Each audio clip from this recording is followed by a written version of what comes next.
बिस्मिल्लाहिर्रहमानिर्रहीम। अल्हम्दुलिल्लाहि व कफ़ा व सलामुन अला इबादिहिल्लज़ीना इस्तफ़ा, अम्मा बअद। फ़अऊज़ु बिल्लाहि मिनश शैतानिर रजीम। बिस्मिल्लाहिर्रहमानिर्रहीम।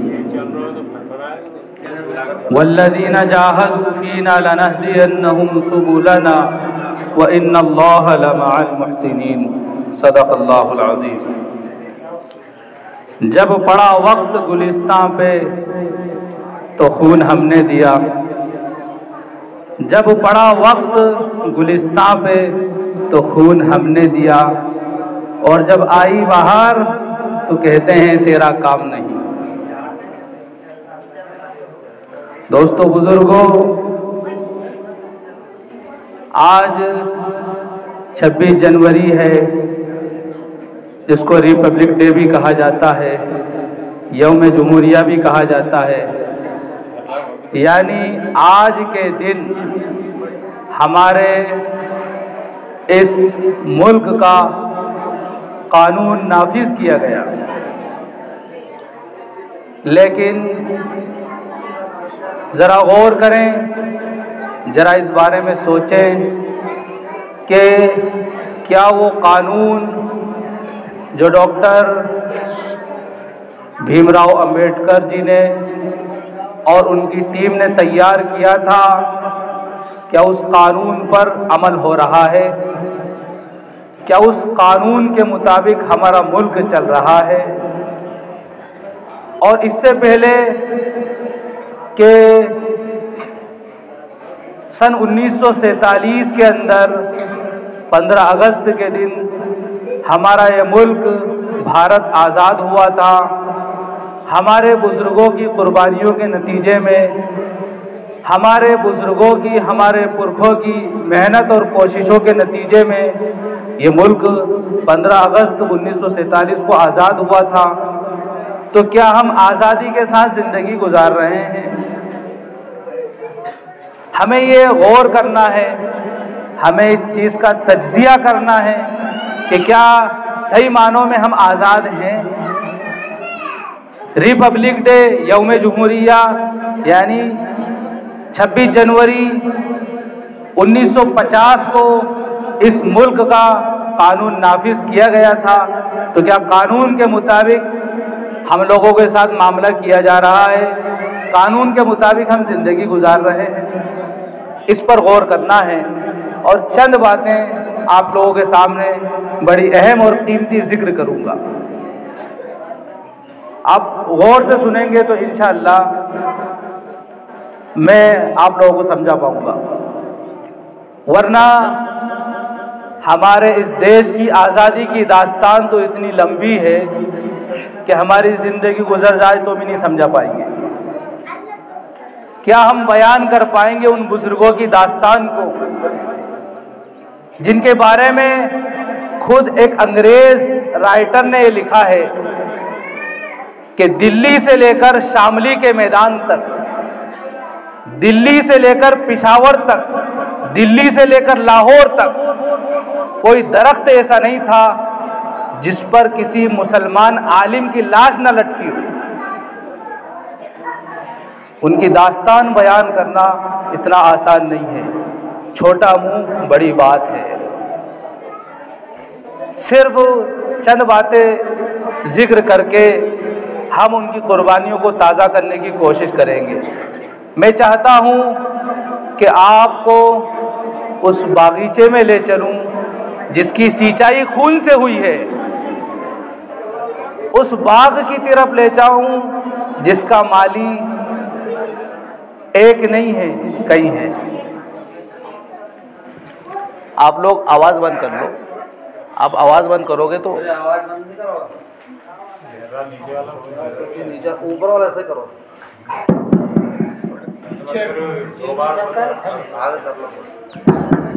एक काम करो, ये उसमें लगा के मुझे दे दो, नीचे वाले में। हाँ ऊपर वाले में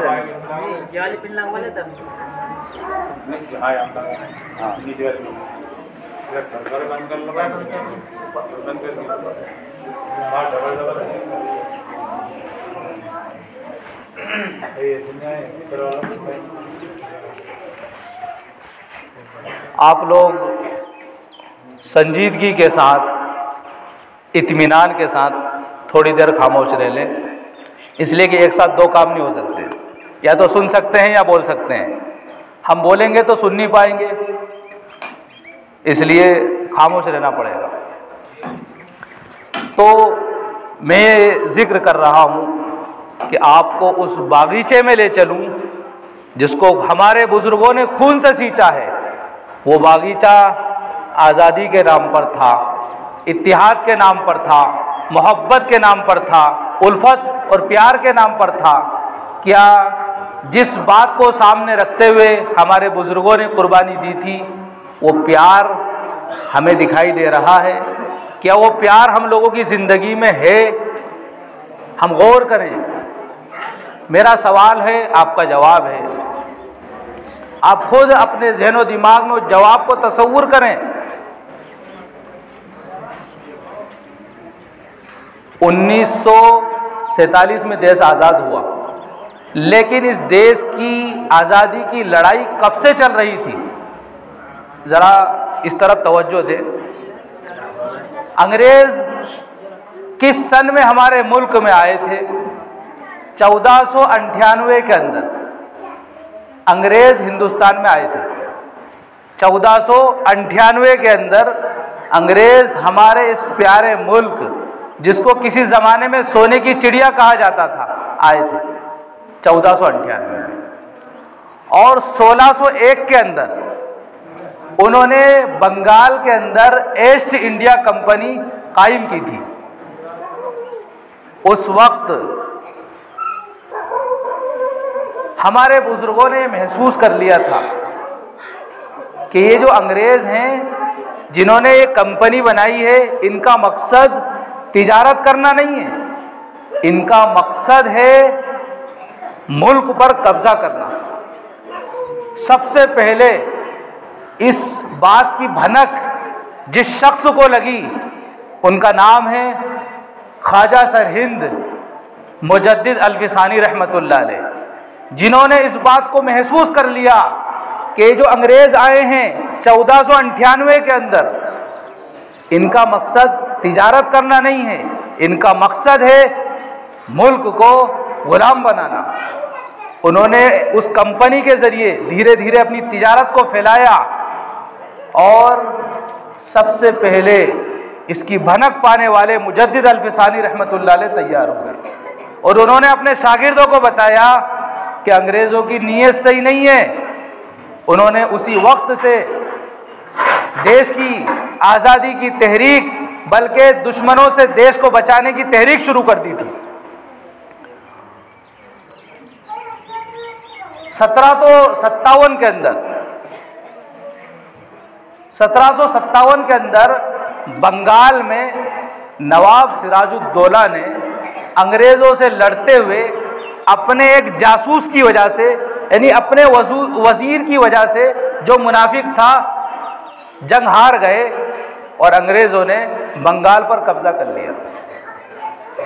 बार बार दोहरा रहा हूँ ताकि याद रखे कि 1757 में बंगाल पर अंग्रेज़ों ने कब्जा किया और नवाब सिराजुद्दौला हार गए, इसलिए कि बंगाल के जो नवाब थे वो सिराजुद्दौला थे। अब मुझे बताइए, गांधी जी का जन्म 1869 में हुआ है, 1869 में, और जंग कब हो रही है? 1757 में हो रही है। मेरा मकसद ये नहीं है छोटा मुंह बड़ी बात। गांधी जी ने भी इस मुल्क के लिए बड़ी कुर्बानी दी है, बहुत कुर्बानी दी है, लेकिन उनकी कुर्बानी से पहले हमारे बुजुर्गों का बहुत खून बहा है। गांधी जी का जन्म तो 1869 में हुआ है। 1757 में अंग्रेजों से जंग लड़ते हुए नवाब सिराजुद्दौला हार गए और 1792 में टीपू सुल्तान के जो अब्बा थे हैदर अली, वो अंग्रेजों से लड़ते हुए शहीद हो गए 1792 में।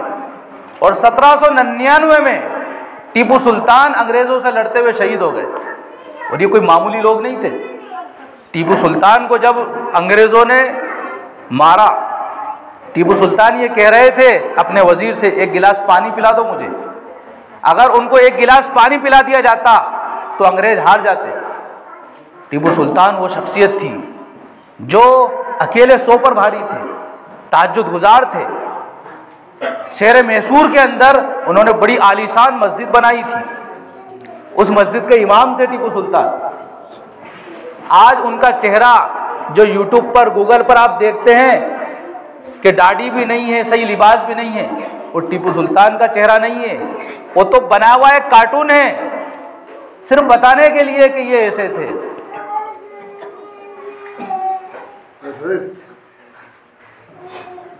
तो 1799 में टीपू सुल्तान शहीद हुए। जिस वक्त अंग्रेजों ने टीपू सुल्तान शहीद रहमतुल्लाह अलैह को मार दिया, 3 दिन तक उनकी लाश वहीं मैदान में पड़ी रही। किसी की हिम्मत नहीं हुई कि उनके पास चला जाए। लोग डर रहे थे, पता भी नहीं कि मरा भी है कि नहीं मरा, डर रहे थे। वो रोब, वो दबदबा अल्लाह ताला ने मुसलमानों को अता फरमाया था। 1799 में शहीद हो गए। तो कहां से काफिला शुरू हुआ? 1498 में अंग्रेज हिंदुस्तान आए। 1601 में उन्होंने अपनी कंपनी बनाई और धीरे धीरे काबिज हुए, बंगाल पर काबिज हुए, मैसूर में काबिज हुए। उसके बाद शाह वलीउल्लाह मुहद्दिस देहलवी, जो मुजद्दिद अल्फिसानी रहमतुल्लाह अलैह के शागिर्दों में हैं, वो खड़े हुए। जिंदगी ने वफा न की, कम उम्री में उनका इंतकाल हो गया। उनके एक छोटे बेटे थे शाह अब्दुल अजीज साहब मुहद्दिस देहलवी रहमतुल्लाह अलैह। उस वक्त उनकी खानकाह दिल्ली के अंदर बड़ी उरूज पर थी। शाह अब्दुल अजीज साहब मुहद्दिस देहलवी रहमतुल्लाह अलैह ने सन 1803 के अंदर ये फतवा दिया कि हिंदुस्तान दारुल हर्ब हो चुका है, अब हर मुसलमान पर अंग्रेजों से लड़ना जरूरी है। उनके शागिर्द मुल्क के चारों तरफ कोने कोने में फैल गए और उनका पहला काफिला जो रवाना हुआ, पहले अफगानिस्तान पहुंचे, कश्मीर पहुंचे, जगह जगह, इसलिए कि पहले पूरा मुल्क एक ही था। ये तकसीम तो बाद में हुई है, पहले तो सब ये भारत की शान थे, सब ये मुल्क जितने भी ये भारत में थे। अफगानिस्तान, कश्मीर होते हुए बालाकोट के अंदर 1831 में शहीद हो गए। जरा सोचो, इनके भी बीवी बच्चे थे। 1818 के अंदर घर से निकले थे। कब? 1818 के अंदर दिल्ली से निकला था ये काफिला और 1831 के अंदर बालाकोट के मैदान में ये लोग शहीद हो गए। 1831 में गांधी जी तो 1969 के 1869 में पैदा हुए, 1869 में पैदा हुए। मेरा मकसद उनको बुरा कहना नहीं है, वो हमारे वो भी बुजुर्ग हैं, उन्होंने भी कुर्बानी दी है, लेकिन वो बहुत बाद में आए हैं।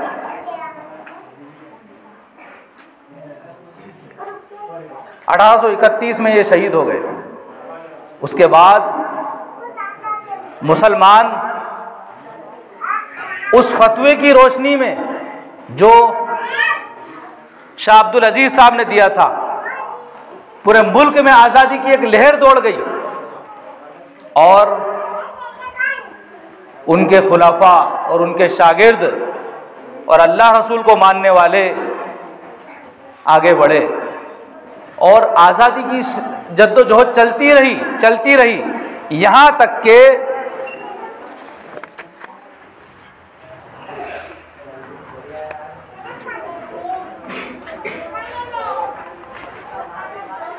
1857 में तमाम लोग इकट्ठे हुए, उसमें मुसलमान भी थे और हमारे वतनी भाई भी थे, यानी हिंदुस्तान का एक एक बाशिंदा, हर मजहब का मानने वाला 1857 की जंग में शरीक था। लेकिन सबसे पहले जो आवाज उठाई है वो मुसलमानों ने उठाई। 85 लोग मेरठ के अंदर खड़े हुए, 85 लोगों ने मेरठ के अंदर अंग्रेजों के खिलाफ जंग छेड़ दी। इनका हौसला देखकर धीरे धीरे लोग इनके पीछे हो गए और 1857 की जो जंग थी, जिसमें हर मजहब का बाशिंदा शरीक था, अंग्रेजों ने ये ताकत देखी तो जाहिर में तो अंग्रेज घबरा गए थे, लेकिन अंग्रेज दोगली पॉलिसी से काम लेते हैं। ये ऐसा दौर था, ऐसा वक्त था कि अपनी जान बचाने के लिए कई सारे मुनाफिकीन ऐसे थे जो अंग्रेजों से हाथ मिला रहे थे। मुसलमान सिर्फ तने तना वो कौम थी और वो लोग थे जो अंग्रेजों से आंखें मिलाकर बात कर रहे थे, जो डर नहीं रहे थे, जिन्होंने आखिरी दम तक, आखिरी सांस तक अंग्रेजों से टक्कर ली। 1857 की जंग को क्या नाम दिया जाता है पता आपको? 1857 की जंग को गदर का नाम दिया जाता है। गदर यानी बगावत की जंग। बगावत की जंग नहीं थी वो, गदर नहीं कह सकते उसको, इसलिए कि 1857 की जो जंग थी वो अंग्रेजों से थी, अंग्रेजों को भगाने के लिए थी, लेकिन मुनाफिकीन की साजिशों के नतीजे में बाज लोग, जिसको मैं आगे चल के बताऊंगा, माफीनामे लिख रहे थे। 1857 में मुसलमान जंग हार गए और ये समझ लीजिए कि मुसलमानों की कमर टूट गई, यहां तक के कई सारे लोग शहीद हुए। 51,000 और एक रिवायत के मुताबिक 55,000 उलमा शहीद हुए, सिर्फ उलमा, और मुसलमानों की तादाद तो लाखों में थी, शहीद हो गए, हार गए 1857 की जंग। अब अंग्रेज का हौसला बढ़ गया। दिल्ली के लाल किले पर अंग्रेज ने अपना परचम लहरा दिया। इसको घर छोड़ कर जाओ।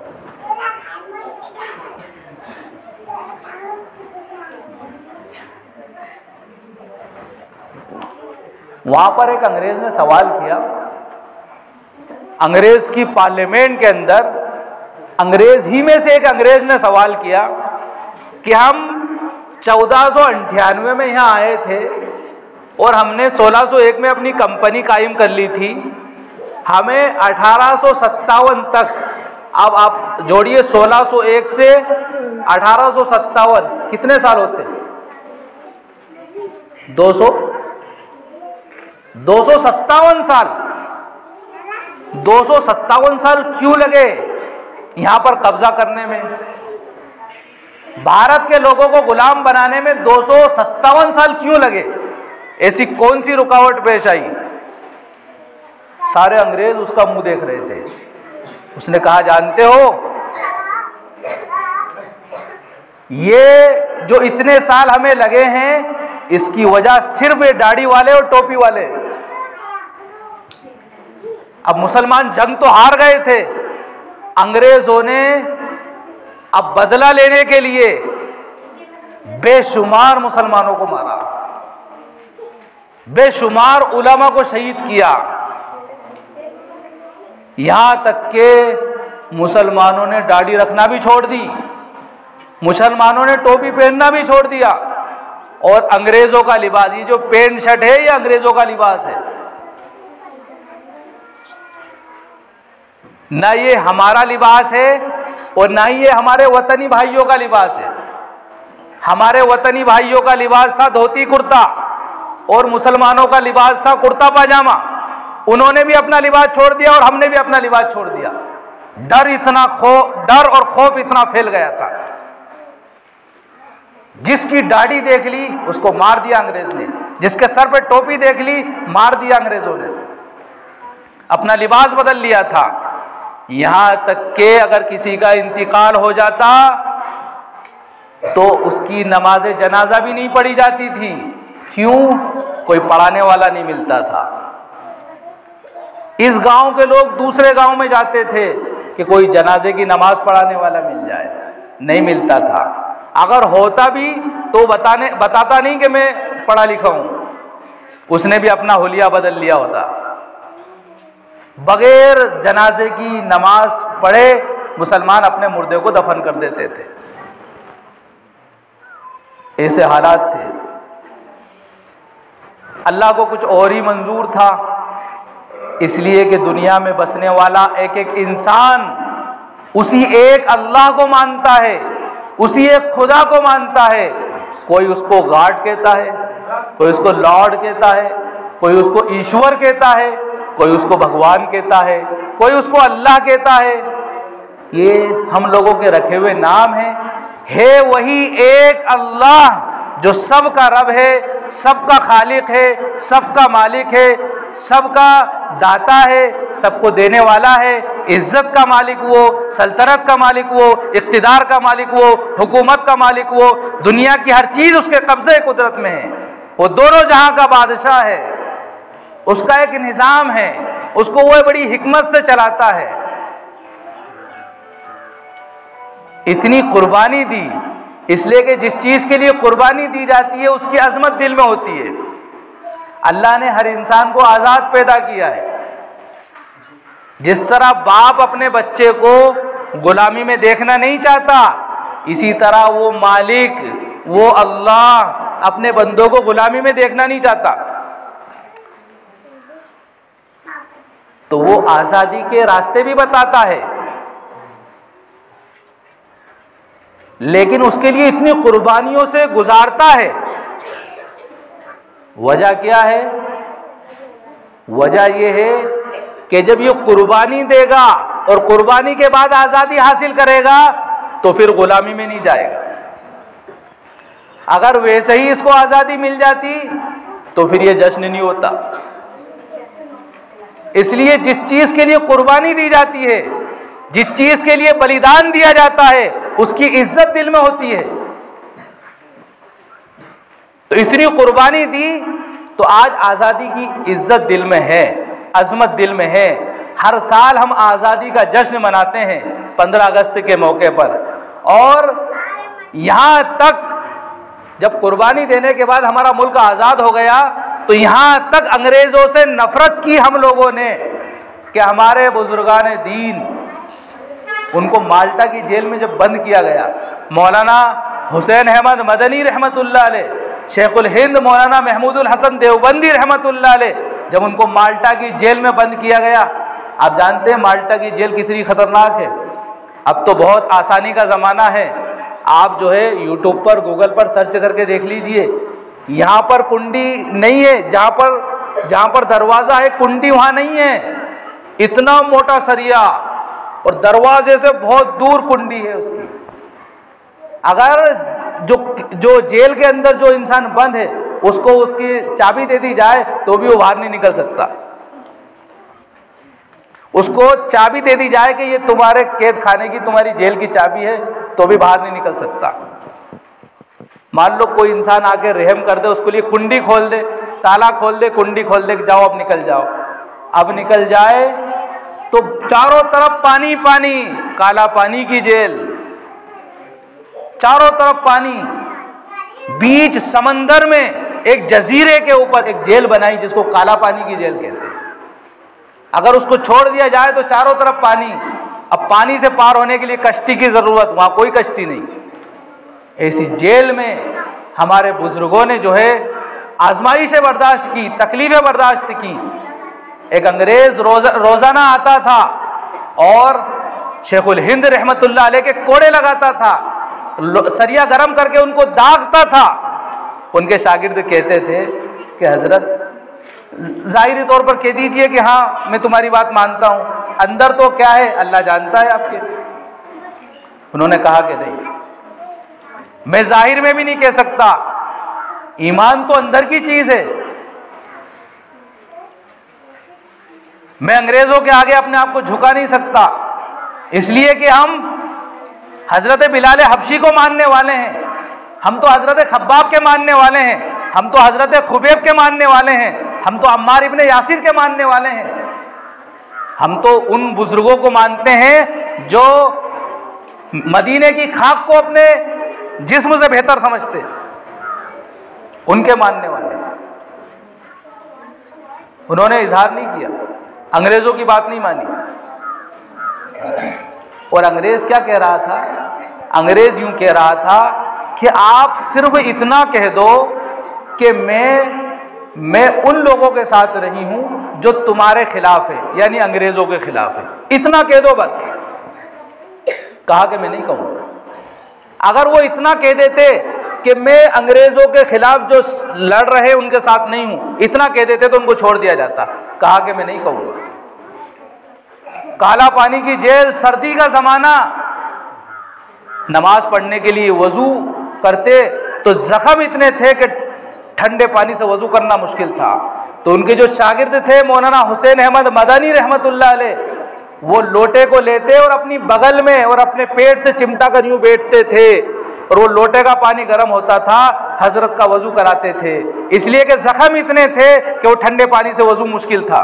वहां भी उन्होंने नमाज नहीं छोड़ी। और उनका इंतकाल दिल्ली में हुआ।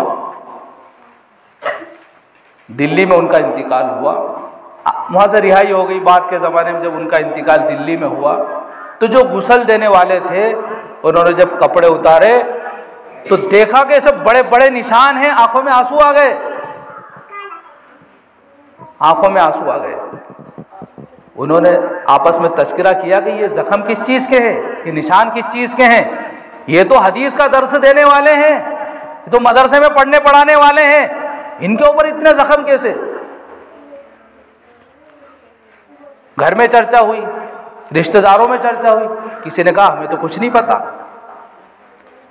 उनके जो खास शागिर्द थे हजरत मौलाना हुसैन अहमद मदनी रहमतुल्लाह अलैह, वो कहीं सफर पे थे, वो आए तो लोगों ने रोते रोते उनके सामने पूरा वाकया जिक्र किया।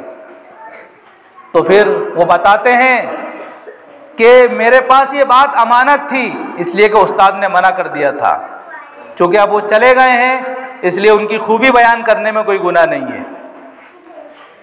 हम जब जेल के अंदर बंद थे तो अंग्रेज आता था और लोहा गर्म करके हजरत के चुबाता था, चुटाता था, दाग लगाता था और कहता था कि कह दो कि मैं तुम्हारे खिलाफ लड़ने वालों के साथ नहीं हूं। लेकिन हजरत ने नहीं कहा। इतना सताया कि हजरत से सीधा सोने की भी नहीं बनती थी और उल्टा सोने की भी नहीं बनती थी। इतनी कुर्बानी दी लेकिन किसी से तस्करा नहीं किया। ये थी हमारे बुजुर्गों की कहानी। अंग्रेज से इतनी दुश्मनी कि उसका चेहरा देखना पसंद नहीं करते थे। आज हमें बदनाम किया जाता है, मुसलमानों से कहा जाता है कि ये तो फंडामेंटल हैं, यू आर फंडामेंटल, ये फंडामेंटल राइट्स को पसंद करते हैं, ये तो कदामत पसंद है, पुरानी तहजीब को मानते हैं, ये कहा जाता है हमें। जरा ये भी तो सोचो कि हम क्यों हैं। अंग्रेज ने हमारे मुल्क के शहरियों का, बाशिंदों का खून बहाया, इसलिए हमारे बुजुर्गों ने अंग्रेजों से इतनी नफरत की कि उनके लिबास को भी पसंद नहीं किया, उनके कल्चर को, उनकी तहजीब को पसंद नहीं किया, और यहां तक कि उनकी जो जबान थी, जो लैंग्वेज थी, इंग्लिश लैंग्वेज, उसको भी पसंद नहीं किया। हमारे मदरसों में इंग्लिश लैंग्वेज नहीं पढ़ाई जाती थी। अब चूंकि ये इंटरनेशनल जबान बन चुकी है इसलिए इसको अब पढ़ाते हैं, लेकिन पहले हमारे मदरसे का फतवा था कि अंग्रेजी पढ़ाना हराम है। क्यों? इसलिए कि अंग्रेजों से नफरत इतनी थी और वो फतवा इसलिए दे रहे थे और इसलिए फतवा दिया था कि हमारे एक एक बच्चे के दिलो दिमाग में अंग्रेज की नफरत बैठ जाए। उन्होंने अंग्रेजी नहीं पढ़ी, अनपढ़ रहना गवारा किया, अंग्रेज की दुश्मनी में यहां तक उन्होंने कोशिशें की और अपने मुल्क को अंग्रेजी पंजों से बचाया, अंग्रेज के चुंगल से आजाद किया। लेकिन जो अंग्रेज थे उनसे जो दुश्मनी थी वो सिर्फ वो सिर्फ इस बुनियाद पर थी कि वो बेरहम और गलत लोग थे।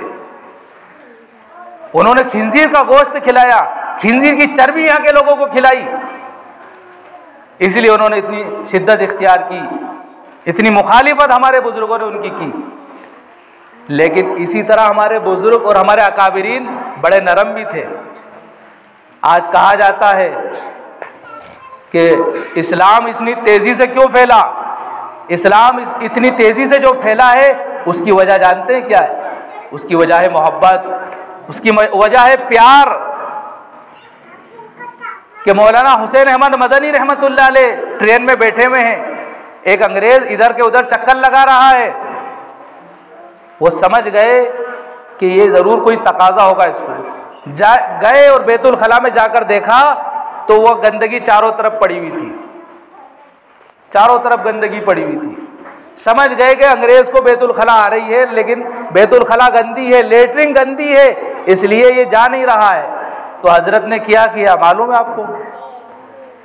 ट्रेन में जो बीड़ी के सिगरेट के डब्बे पड़े थे उन सबको इकट्ठा किया और आस्तीन चढ़ाई और अपने हाथों से उस लेटरिन की सारी गंदगी को साफ किया और फिर आकर अपनी जगह पर बैठ गए। आकर बताया भी नहीं कि मैं ऐसा करके आया हूं, आकर अपनी जगह पर बैठ गए और उससे पूछा कि भाई तुम बहुत देर से इधर के उधर घूम रहे हो, परेशान हो, क्या वजह है मुझे बताओ, अगर मेरे लायक कोई खिदमत होगी तो मैं आपका साथ दूंगा। उसने कहा कि कोई ज़रूरत नहीं है।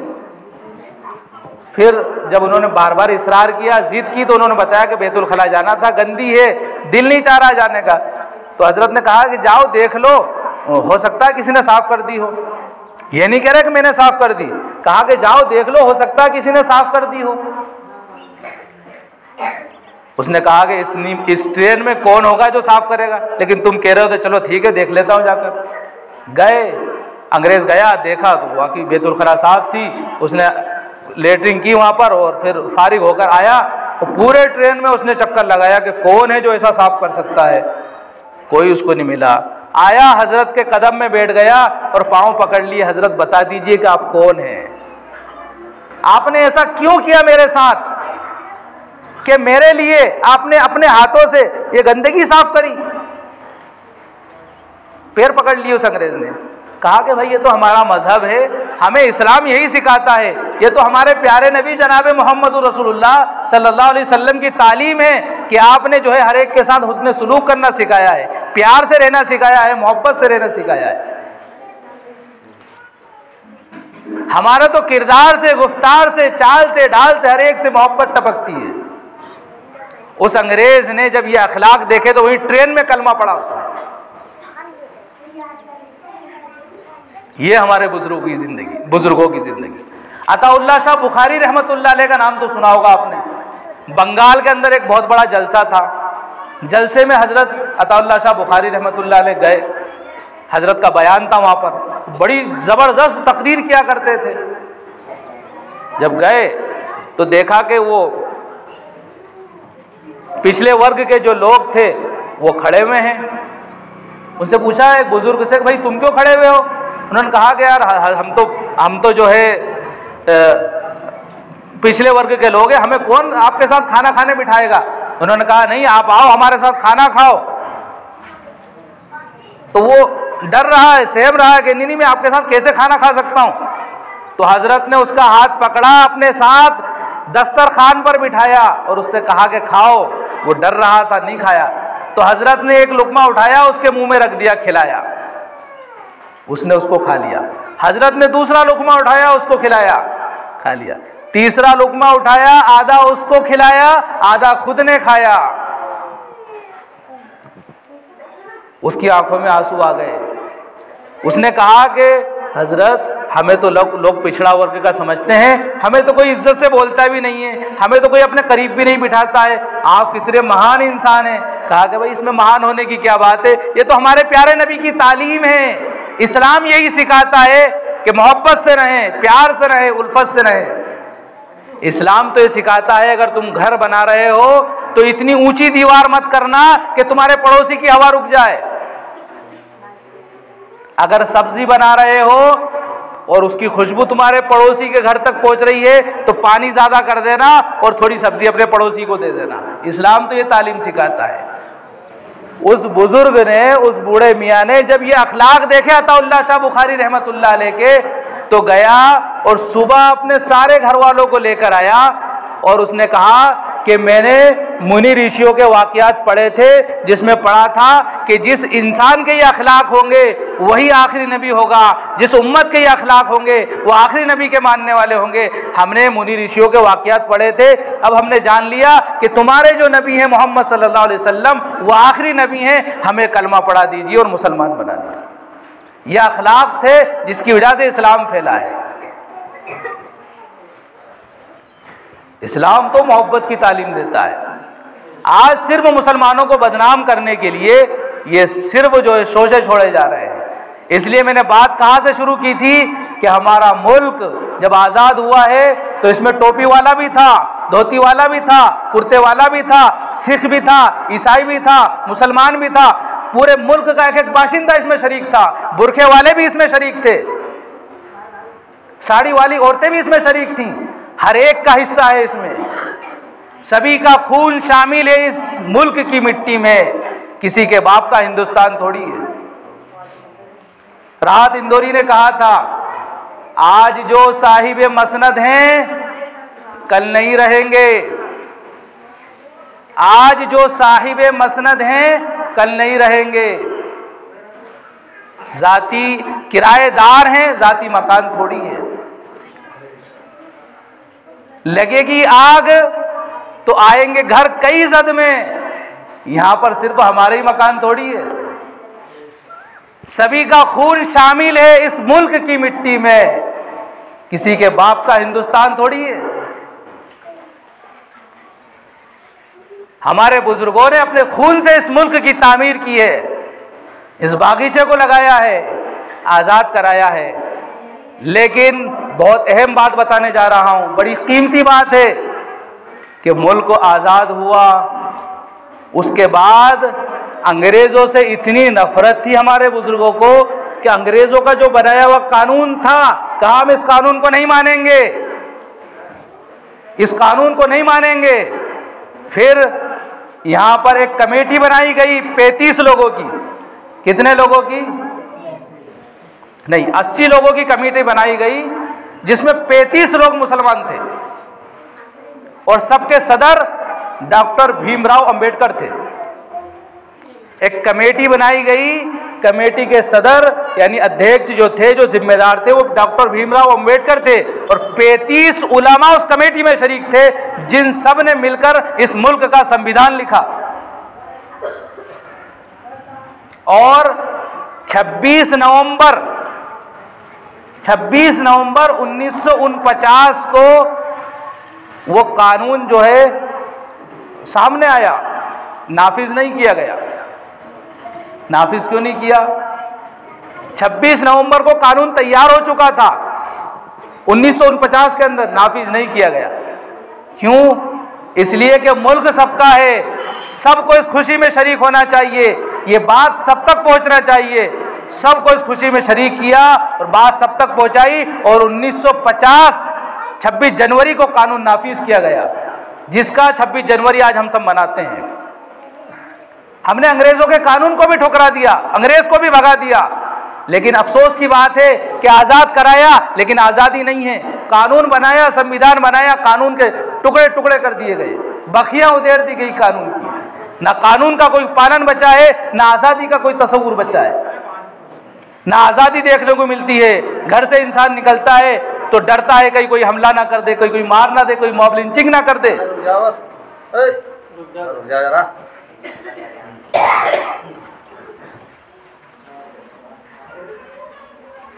अंदाजा नहीं लगा सकते आप।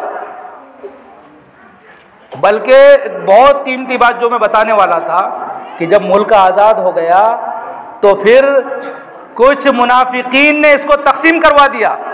हमारे बुजुर्ग, हमारे उलमा हिंदुस्तान को तकसीम करने के खिलाफ थे और आज भी कहते हैं कि हमने तकसीम की बात नहीं कही थी। जिन्होंने कही थी तुमने उनको एक टुकड़ा दे दिया, उनसे बात करो। हम तो यहाँ के हैं, इसी गली की खाक से पैदा हुए हैं, इसी गली की खाक से हम पैदा हुए हैं और इसी की खाक में दफनाए जाएंगे। ना बुलाए किसी से आए थे, ना निकाले किसी से जाएंगे, इसलिए हम तो यही पैदा हुए हैं। मुल्क है हमारा, हमारे बुजुर्गों की, हमारे असलाफ की कुर्बानियां इसके अंदर। तो जब तकसीम हुआ है, ये मुल्क जब तकसीम हुआ है, तो पता है आपको 30 लाख से ज्यादा, 30 लाख से ज्यादा यहां के मुल्क के बाशिंदे शहीद हुए, यानी कत्ले आम हुआ है। 30 लाख से ज्यादा तकसीम के दरमियान कत्ल हुए, यानी जितना तो अंग्रेजों से लड़ाई में शहीद नहीं हुए थे, उससे ज्यादा तो तकसीम में कत्ल हो गए हैं आपस में।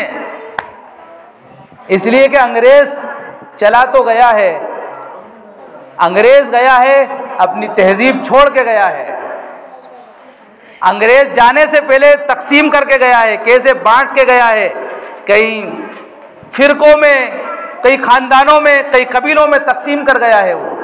तो जब अंग्रेज चले गए यहाँ से, तो फिर जो तकसीम जब हुई है, तो जो पाकिस्तान गए हैं वहाँ के लोगों ने यहाँ के लोगों को मारा और यहाँ के ने वहाँ को मारा, पड़ोसी ने पड़ोसी को मारा।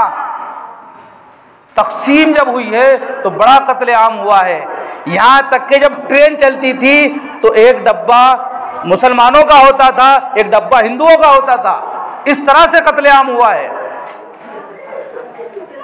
कोई मुसलमान हिंदुओं के डब्बे में चला जाता तो वो उसको मार देते, लेकिन मुसलमान नहीं मारते थे। मुसलमानों के नबी ने तालीम नहीं दी मारने की। इस तरह से जुल्म सहा है मुसलमानों ने, बड़ी कुर्बानियां दी हैं। आज़ादी में जो कुर्बानियां दी हैं उससे ज़्यादा बलिदान जो है तकसीम में दिया है, और ये तकसीम हमने थोड़ी मांगी थी। ये सोचने की, समझने की ज़रूरत है। और जब से मुल्क आज़ाद हुआ है, जब से लेकर अभी तक कई हजार दंगे हो गए हैं, ज़्यादातर उनमें मुसलमानों का खून बहा है।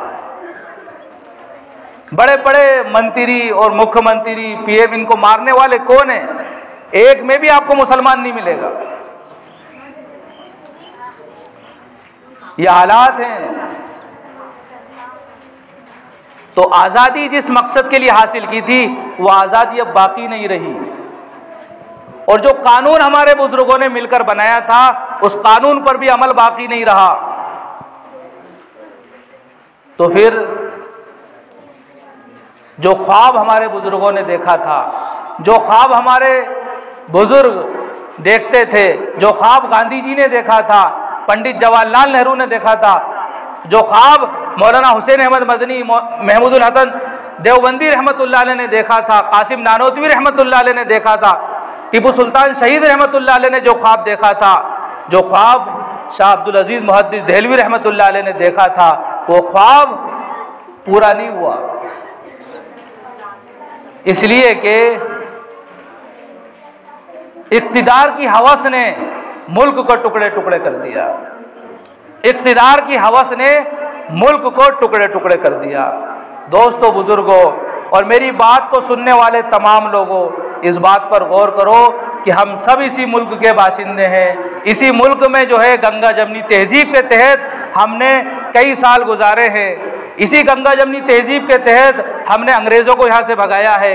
मिलजुल कर रहे हैं हम, तो हमने जो है अंग्रेज़ों को भगा दिया, और अब मिलकर नहीं रह रहे हैं, तो फिर इसका नुकसान ये हुआ कि हम आपस में लड़ रहे हैं, एक दूसरे का नुकसान कर रहे हैं। मिलकर रहेंगे तो हम अपने मुल्क को आगे बढ़ाएंगे, और अगर मिलकर नहीं रहेंगे तो फिर हमारा मुल्क जो है टूटेगा, हमारा मुल्क बिखरेगा। हमारे उस्ताद मोहतरम ये फरमाते थे कि अगर इस मुल्क में एक ईंट तुम अपने घर में लगा रहे हो, तो वो ईंट तुम अपने घर में नहीं लगा रहे हो, इस मुल्क के घर में लगा रहे हो। अगर तुम अपने घर के सामने झाड़ू लगा रहे हो, तो वो झाड़ू तुम अपने घर की नहीं लगा रहे हो, अपने आंगन और अपने अंगने की नहीं लगा रहे हो, बल्कि वो झाड़ू मुल्क की सफाई के लिए लगा रहे हो। एक पौधा अगर आप लगाते हो तो अपने मुल्क को सजाने के लिए लगा रहे हो। तो हम तो घर बनाते हैं तो मुल्क को खूबसूरत बनाने के लिए, दरख्त लगाते हैं तो मुल्क को खूबसूरत बनाने के लिए, झाड़ू लगाते हैं अपने घर के सामने तो मुल्क को खूबसूरत बनाने के लिए। तो हम तो मिलजुल कर रहने वाले लोग थे, लेकिन पता नहीं ये कहाँ से ये नफरत हम लोगों के अंदर आ गई कि आज हम जो है आपस में इंतशार में फंसे हुए हैं। तो खूब अच्छी तरह याद रखो कि जब आपस में बटे हैं हम तो अंग्रेजों ने कब्जा किया है, और आपस में बटे हैं हम तो अंग्रेजों के जाने के बाद आपस में लड़े हैं और कई लोगों ने जाने दी हैं। इसलिए लड़ाई झगड़ों में कोई इज्जत नहीं है, लड़ाई झगड़ों में कोई दम नहीं है। मिलकर रहिए, मोहब्बत से रहिए और प्यार से रहिए, यही पैगाम देता है हमें ये आज का दिन, जिसको यौम जुमहूरिया रिपब्लिक डे कहा जाता है। पब्लिक का दिन है ये, लोगों का दिन है ये, जनता का दिन है ये। यानी मोहब्बत को बांटिए, मोहब्बत से रहिए। और जो लोग मुल्क को बांटना चाहते हैं, तकसीम करना चाहते हैं, उन लोगों से सतर्क रहिए, उन लोगों से सतर्क रहिए। ये ज़रूरी है, ये ज़रूरी है।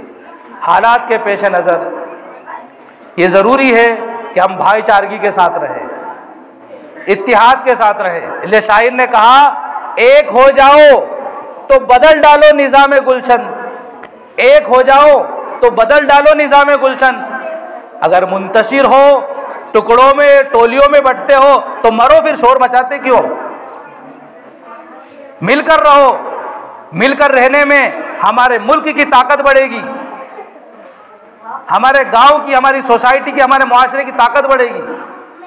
और मिलकर रहने में कोई किसी से फर्क ना रखे। हिंदू भी अल्लाह का बंदा है, मुसलमान भी अल्लाह का बंदा है, दुनिया में रहने वाला एक एक इंसान उसी अल्लाह का बंदा है। मैंने पहले भी कहा था कि सबकी दो आंखें हैं, सबके दो कान हैं, एक नाक है। हिंदू का चेहरा भी एक ऐसे ही है, मुसलमान का भी वैसे ही है। कोई फर्क नजर आ रहा है आपको? अगर दोनों के खुदा अलग अलग होते, ईश्वर अलग अलग होते, तो फिर उनका चेहरा अलग होता, हमारा अलग होता, उनका जिस्म अलग होता, हमारा अलग होता। पता क्या चला? सबका बनाने वाला एक है, इसलिए पूरा जिस्म एक जैसा है। वो भी ऐसे ही मुंह से खाते हैं जैसे हम खाते हैं, वो भी रोटी खाते हैं, हम भी रोटी खाते हैं। तो पता क्या चला? हम सब एक ही अल्लाह की मखलूक हैं, एक ही अल्लाह के बंदे हैं, इसलिए कि सबका पूरा निज़ाम एक जैसा है। ये तो सियासत करने वालों ने, ये तो इक़्तिदार की हवस रखने वालों ने लोगों को तकसीम कर दिया, बांट दिया, वरना हम तो एक बाप की औलाद हैं। कुरान में 26वें पारे में अल्लाह ताला फरमाते हैं कि तुम सब के सब दुनिया में बसने वाले सारे लोग एक बाप की औलाद हो, जिसको आदम कहा जाता है। तुम सब के सब एक बाप की औलाद हो, जिसको आदम कहा जाता है, और आदम से ये सब आदमी बने। और आदम किसके बने थे? मिट्टी के बने हुए थे। तो तुम सबका वजूद क्या है? मिट्टी है, मिट्टी में मिल जाओगे। इसलिए ज़रूरी है कि भाईचारे को बढ़ाएं, मोहब्बत को बांटें, तकसीम करें। वक्त ज़्यादा हो गया है, इसलिए मैं यहीं पर अपनी बात को ख़त्म करता हूँ। वरना बहुत सारी बातें ऐसी हैं कि आज़ादी का मौका है, जश्न मनाने का मौका है, लेकिन हालात को देखते हुए आंसू आँखों में आते हैं और दिल तड़पता है, आंखें रोती हैं। और किस किस चीज़ का रोना रोए कि जिसको ज़बान बयान करने से आजीज़ है। इसलिए ज़रूरत है सारे भाइयों से, बहनों से, बुज़ुर्गों से, बच्चों से कि मोहब्बत से रहें। मोहब्बत का पैगाम आज का दिन हमें देता है। अल्लाह ताला हम सबको प्यार से, मोहब्बत से, हमदर्दी से रहने वाला बनाए, एक दूसरे के दुख दर्द में शरीक होने वाला बनाए। आमीन। व आखिर दावाना अनिल हम्दुलिल्लाहि रब्बिल आलमीन।